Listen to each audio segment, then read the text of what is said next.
Next up, a well-known name in Fruitport, Larry Cantu was a faithful servant to the Fruitport community. He loved Fruitport. For nearly 4 decades, it was impossible to miss his smiling face at the edge of the mat, in the dugout, and at the stadium entrance. It is not common to have served as an assistant coach for 5 different head coaches in softball and 4 coaches in wrestling, but he did that. He's well known in Fruitport history. Let's hear more about Larry. We had a wrestling match here, and Larry was sitting in the stands with his son, Nick, and he was so enthusiastic, and we struck up a conversation after the match, and as it would be the following season, his son would wrestle for me, and he became part of a program Larry did. I was on the wrestling team, and my dad came up because practice was running late, and Dan Brink said, "Mr. Cantu, can you run the stopwatch and blow the whistle?" And 20 years later, he was still doing it. So. Yeah, if he wasn't, yeah, he was always there. It started with me, and then went to Nick, and then to Jess, and then he just stayed. Yeah, he never left. He stayed. We graduated, moved on, and he stayed. Yeah, so. And asked us to come back. Yeah. I don't know how many pitching practices I threw for a team that I didn't know. Yep. He was always super supportive, always the guy that would motivate you, make you feel like no matter what happened, you know, it would be just fine. The kids just loved him. You know, you could just see that way back then, that not only was he there for Nick, but he was there for all the kids. Yeah. You know, he didn't have favorites. He treated everybody the same, like almost to the point where, wait, I thought I was the kid. You know, I thought I was his kid, not her or him. You know, it just was he took everybody under his wing. When I think of Larry Cantu, I think of an amazing man who was a servant, first of all. He was also an ideal coach. As I look at what I perceive as a great coach, is one who does 2 main things: tell the truth and love his kids to death. And I think Larry, even though he was an assistant and never a head coach for us, he did those 2 things. So anyone who coaches knows that if you have a staff of more than just one coach, you need a good cop and you need a bad cop. Well, we knew immediately that Larry would fail miserably as bad cop, simply because he's just too nice. And I know that he helped coach boys with wrestling, and I don't know how he was with the boys, but with the girls, he could never yell at the girls. So we had him coach bases and hit fly balls. But I think the most important thing that Larry did was he was a great father figure. He was that calming influence, just a gentle giant. Kind of like a buffer between the head coaches. When the head coaches were upset or mad or something, Larry kind of buffered it and smoothed things over. And he was a guy that was always around, and he was the bus driver or van driver, as it were, and then he would take us to all the places, and you'd find he had a knack to find particular restaurants, no matter what city we were in, no matter what back road it was. He knew every back road in the state, it seemed like.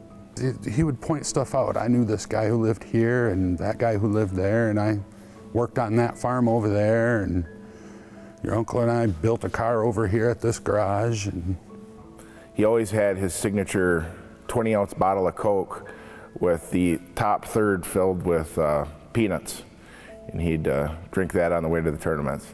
Never seen that before or after since then. If you looked around Fruitport anywhere at any event, he was there, especially, you know, for me in the wrestling room or on a wrestling mat. Then there's the softball fields and the football fields, and taking tickets, you name it, and he was there. So it didn't matter if it was baseball, if it was basketball. He's one of those guys that when you looked, he was always around with an F on his chest.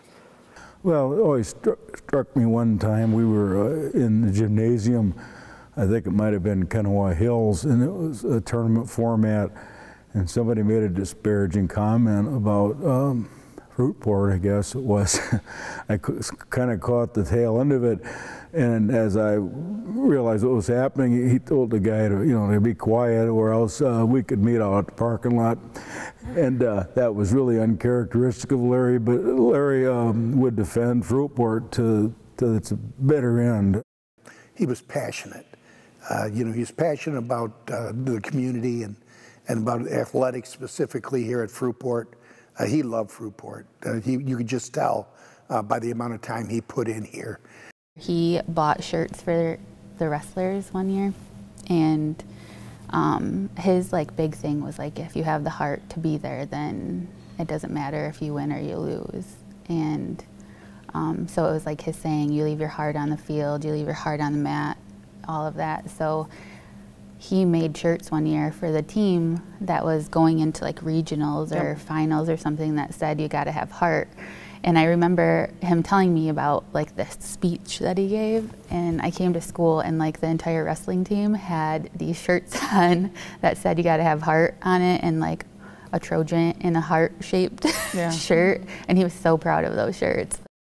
There was a guy that he used to have to wrestle from Ludington, Nash Cecedo, and we were at a wrestling tournament on a Saturday, and his dad had a heart attack at the tournament.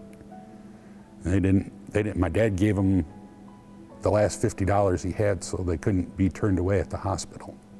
Just stuff like that. That's how my dad rolled. He wanted to see everybody succeed. When I was done with high school, I got inducted or asked to be on a team that went out and wrestled. It's called the Dream Team Classic. It was USA versus Iowa, and my dad and Larry came out there, and he was in my corner. He was just throughout my high school career, and when I was a kid, he was always there for me. My dad had helped some guy at his work, and this guy was sick and was thinking about killing himself, according to the letter, and my dad got him some help, and this lady wrote a letter to the Chronicle about what an angel that had saved her brother, and it was my dad. That's how he was. He wanted to help people. Believe it or not, because of him, I ended up coaching here also.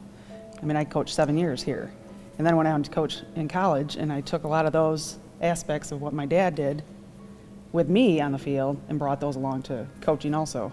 So. I can also remember that 13 years ago we started the Larry Cantu Memorial Softball Tournament, in which every year we want to remember his influence in that team and program.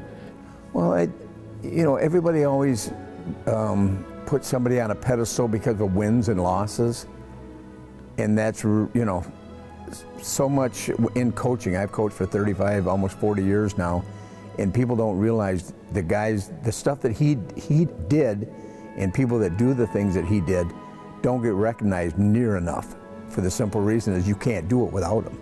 I wish he was here to see it.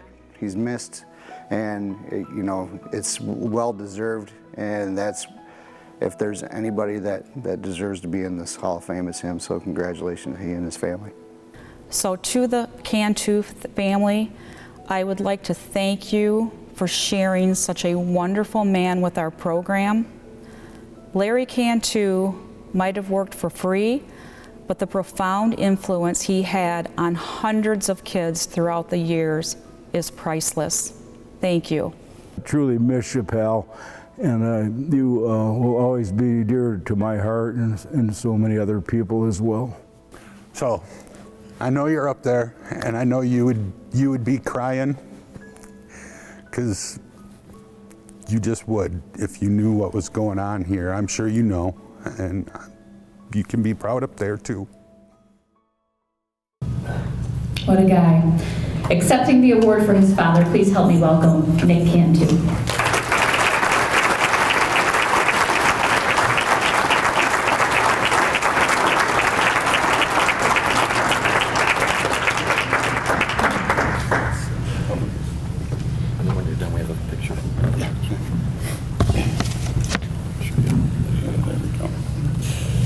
Thank you. I'd like like to say thank you to the committee for voting my dad in.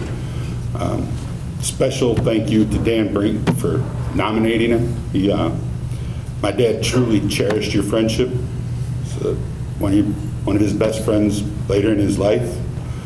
My dad loved Fruitport, moved here in the early 60s, coached Little League football before my time. Just came up to the wrestling room one year and got stuck with the stopwatch, and he never left. Just helped so many people. Was so kind, just wanted to see everybody succeed. Didn't have to be from Fruitport. It helped quite a bit. I remember he was always talking about this wrestler or that softball player or this football game or that basketball game. He just always wanted to see people succeed.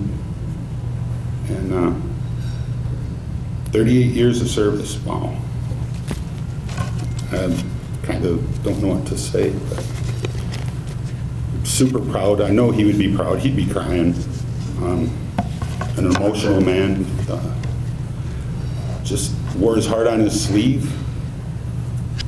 Just always wanted to help people. I'm sorry, I don't know what to say. I'm nervous, but I don't know what to say. This is so amazing. I thank you all. I appreciate it. So does my family. Thank you.